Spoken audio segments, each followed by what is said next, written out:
Hello again everyone, I'm Terry Peterman, the Internet Electrician, and welcome to another video short on current topics at electrical-online.com and of course right here on YouTube. Today I'm going to introduce you to the UFO LED high bay light fixture. This is a 150 watt unit. It's good indoors or outdoors, great for parking lots, warehouses, factories, gymnasiums, you name it. The uses are endless. So we're going to do some unboxing of the product. We're going to show you how to connect it. We're going to hook it up to line voltage as it's designed for, as well as discuss 0 to 10 volt dimming that's incorporated into the ballast of this fixture, the ballast or the LED driver. So without further ado, let's get started. We'll unbox the unit and have a look. Okay, so unboxing the product. Got the user manual, the high bay light. Got the product parameters, the dimensions, optional spare parts list, a little bit on the installation, and explaining the cables that come with it, the power cord, as well as the 0 to 10 volt dimming cord. A little bit of safety warnings on the back.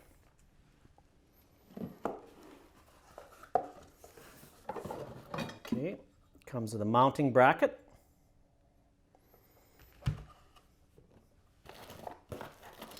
Included safety cable, so after you mount it, you can hang that safety cable just in case something comes apart. It's still not going to drop to the ground. There's quite a bit of weight to this fixture. Not like a traditional metal halide high bay fixture or mercury vapor from old school or high pressure sodium, but nonetheless there is a bit of a weight to it with that heat sink on it. Here's an eye hook. You can hang it from a lag hook from the ceiling by threading that hook into the fixture on top, or you use the bracket, and here are the bolts, machine screws that fasten the bracket to the fixture, and then these are smaller machine screws that you would set the angle of the bracket to suit your need.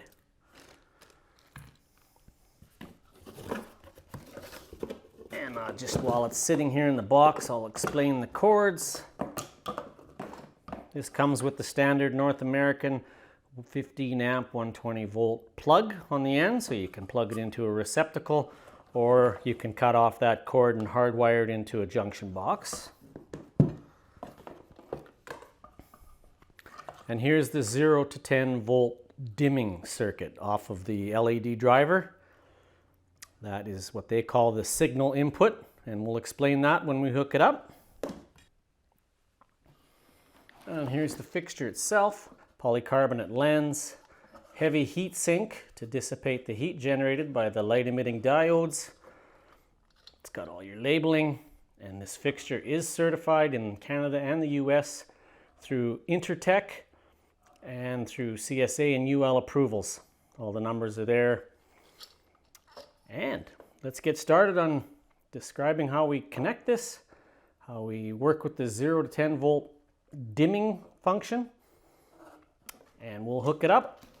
I'm going to mount it temporarily in my garage here and do all the connections so you can see how it works and just how the dimming performs with the switch I picked up online as well. It's a line voltage switch, a Decora switch, single pole, actually can be single or three-way, and it also has the dimming function for 0 to 10 volt. Let's show you a close-up of that switch. Here's the dimmer switch I ordered online that you can pick up. Of course, I'm going to provide links to everything I show in the video in the description of the video below. But here we have the line input on the black wire, and we have line 1 and 2 outputs. If you were using it in the three-way circuit, we'll just be capping off the one wire because we're only going to be using a single pole function. And here's the 0 to 10 volt control wiring that's on this switch as well. So I'll explain that in detail once we get connecting this fixture. But first off, let's hang the fixture. So like I mentioned, just to demonstrate the installation of a fixture such as this, I'm going to use my garage here because we actually have a pretty good scenario here, both for the wiring method that's been used and for the mounting, the extra mounting framework that's been put in place for the garage door opener. So what we're going to do is put the bracket here, Screw that in with lag bolts into the 2x4s that are mounted to hold the garage door opener in place. And we're going to use the receptacle for the garage door opener to plug in the light fixture. And then I'm going to run the control wiring separately, much as you would see the control wiring for the garage door opener over there run through the walls. It's going to be run separately from the power circuit because you're really not allowed to run in the same cable low voltage or extra low voltage wiring along with the line voltage to feed a receptacle or to feed a light fixture because of the interference and just because they're two different classifications of wiring. So there's a lot of discussion on the internet about that amongst the professional electricians in forums and such, because actually there's a company that makes a cable that includes both the supply voltage and the control voltage in one metal clad cable, like a BX cable, for situations such as this, but the code is very unclear as to whether that's allowed. So having said that, we're just going to keep our control wiring on that 0 to 10 volt signal circuit separate from the power that runs the light fixture. So we're going to use this receptacle.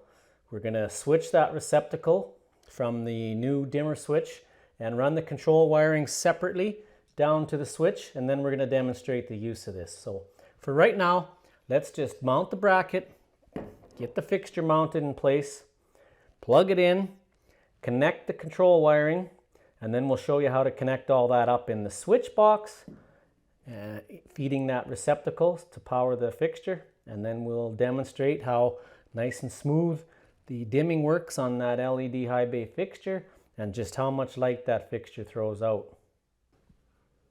So I'm just going to put my U-bracket in place and trace out those keyhole holes, and then we will pre-drill and put in our lag bolts to mount the bracket.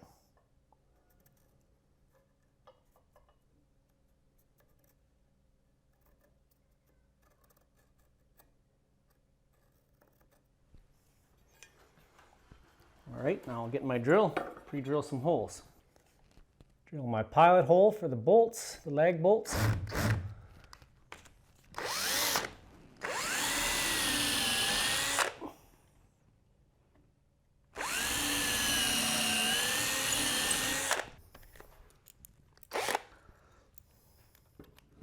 Now with the nut driver in my drill, I'm just going to start these lag bolts, lag screws. Give them a good start in there.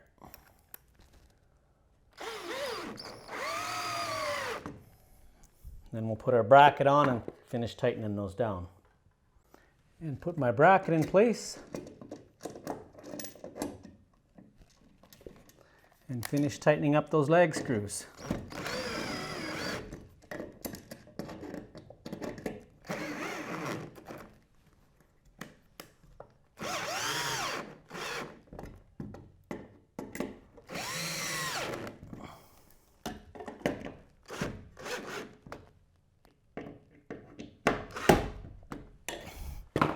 All right, that bracket's good and solid on there. You want to make sure it's going to hold the weight of the fixture, but if you pull on that with all your might, that's not going anywhere. So we're using the bracket as I mentioned. The other method of hanging this fixture is through this hook, an eye hook. Now you would then mount a lag hook into the ceiling, and then you would screw this eye bolt into your fixture. You see there's a retaining screw here so that the threads can't back out. I'll show you that up close right here. So you have to back that out, and you would thread this eye bolt into the fixture and you'd hang it by that. But we're using the bracket, so we don't need that eye bolt. Thread that retaining screw back into place so that it's there if someone needs it down the road. And as you can see, there's holes here for the machine bolts to screw into to mount the bracket to the fixture. And then these smaller holes are for the little machine screws that you can fix the angle of that you'd like the fixture hanging at. So we'll show you that when we put the fixture in place.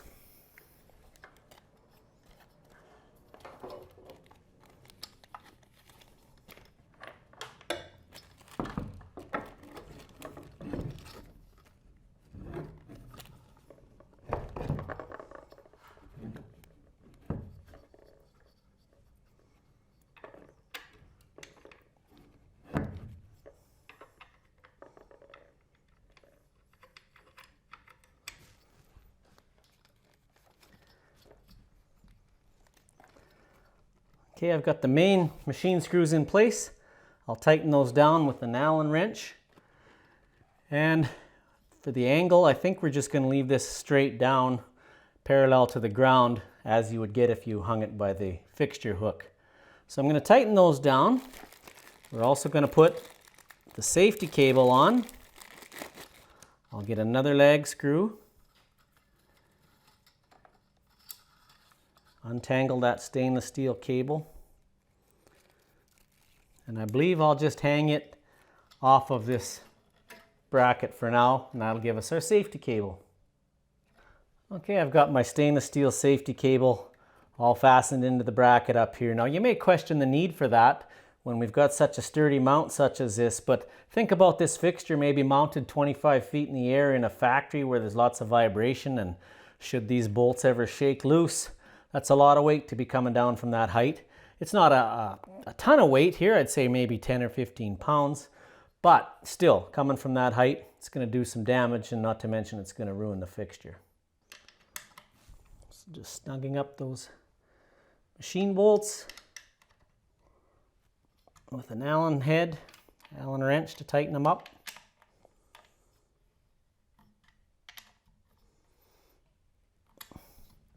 Good and solid. Now we'll plug it in and work back towards the switch and show you how all that connects. And we're also going to hook up our low voltage cable to the signal cable. So for the signal cable, I'm going to use this Belden cable. It's a extra low voltage cable rated to 300 volt 18 gauge, which is plenty big enough for the short run we're going to do here. And I'm just going to cut off these connectors they provided, and we're going to just put these together with butt splices, tape it or heat shrink it, and then we'll run this cable down to the switch location separate from the power, and I'll talk again a little more about that in a minute. So I've made my splices here on the signal wires. We have purple to yellow, gray to green. I've used butt splices on here.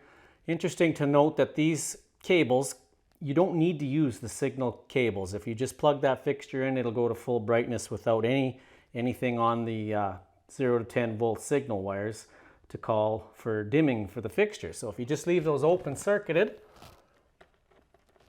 they came capped off with these little plastic caps. So you could just tape those off and not use them if you wanted full bright, but we're going to demonstrate the full function dimming of this fixture.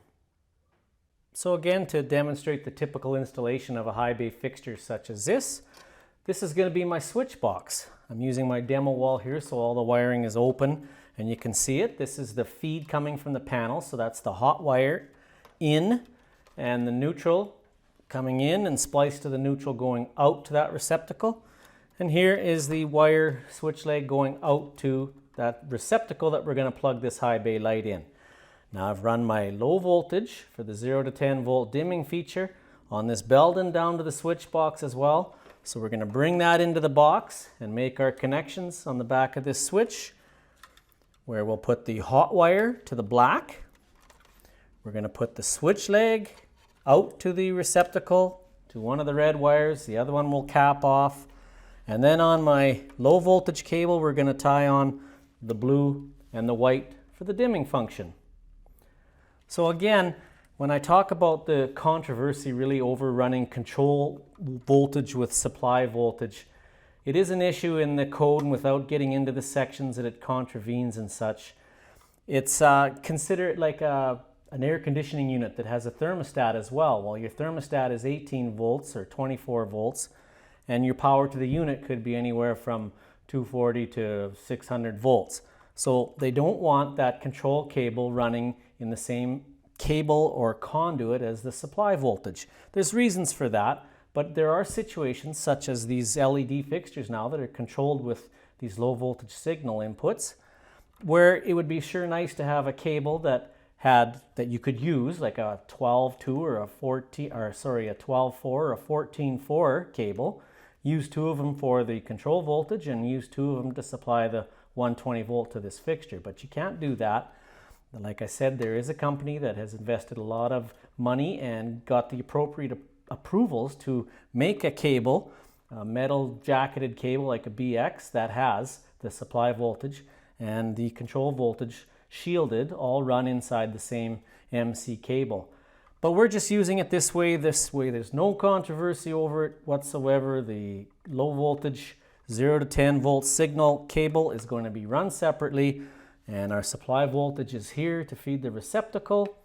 And ironically, they're all going to end up in the same junction box to connect to the switch. But anyway, I'll run this cable in and we'll strip the conductors and show you the connections, and then we'll test this fixture out.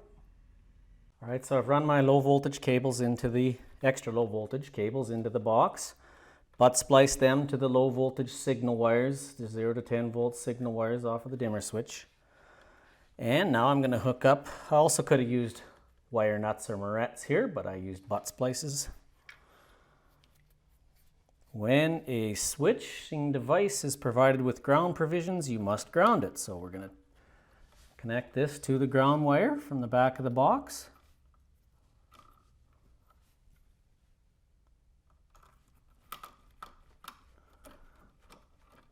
Ground wire. Neutrals.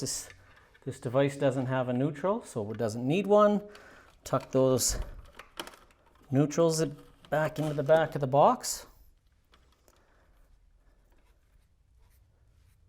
My switched wire out to the receptacle that feeds the light is going to go to the red wire.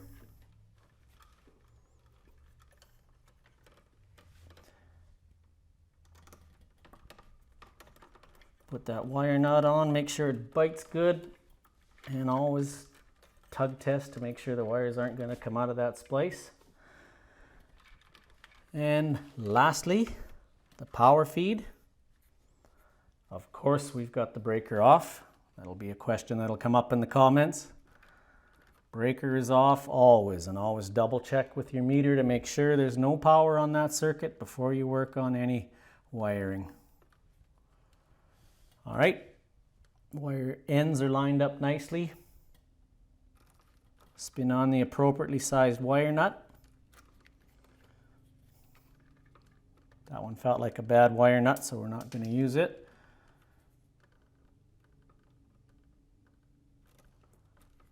You can tell right away if you've got a bad one and you don't have the wires lined up properly. There'll be no resistance to you tightening that wire nut, but these are fine now. Lastly, that third wire, if you were using this slide dimmer as a three-way switch, you tape that one off because there could be voltage on it, so you want to tape it off safely. Tuck all this into the back of the box and we'll test things out.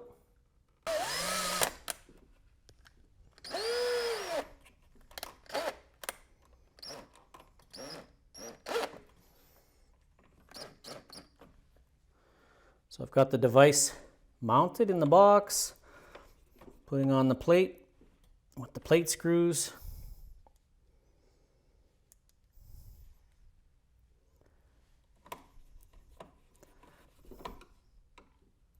All right, we're ready to test. Okay, so I've got the power restored. I've got the dimmer slide down to the bottom. You can see the little slide on the side here, so that's down to the lowest setting. I'm going to turn this on. I've got the fixture plugged into the switched receptacle up there. Let's turn it on, and then we'll go to the fixture and see how it works with the dimming control. All right, so with the switch on and the fixture powered up, this is probably not going to show up as effectively as it really is in real life, but we're going to move that slide dimmer up towards the full bright position. And it's kind of hard for the camera to capture just how smooth that is, but it's really very smooth dimming, no flicker whatsoever, all the way down to the lowest setting, which is probably about a 20% brightness. Smooth all the way, no flicker. Very, very impressive fixture. So here's a final shot inside my rather messy garage, but showing you from the fixture being off and then turning it up to full brightness, and then how smooth that transition is when I fade it back to low and to off. So there you have it, the installation of a UFO LED high bay fixture. Granted, most homeowners won't be needing a fixture such as this unless you have a shop or perhaps outside if you've got an acreage. The light output from this is incredible. I actually did some testing before I shot the video. I could light up my entire backyard with swimming pool and everything, turn night right into day. So It's an excellent fixture. Some of the benefits of this fixture: it's got a non-yellowing polycarbonate lens. It's got excellent cooling with the design of the cooling fins. It's for indoors or outdoors. Better light distribution. You got 60-degree angles that you can set it up to, 60 degrees of different angles to perform the function you're wanting in warehouse lighting, parking lot area, a factory light, warehouse, garage, shop, industrial lighting, stadium lighting. There's no end to where you could use a light fixture such as this. So highly recommended. All the links are below here in the comment section or above the comment section where you can purchase your own high bay LED UFO light fixture. Also the links to where I purchased that slide dimmer with the 0 to 10 volt dimming function. Thanks again for watching. I'm Terry Peterman, the Internet Electrician.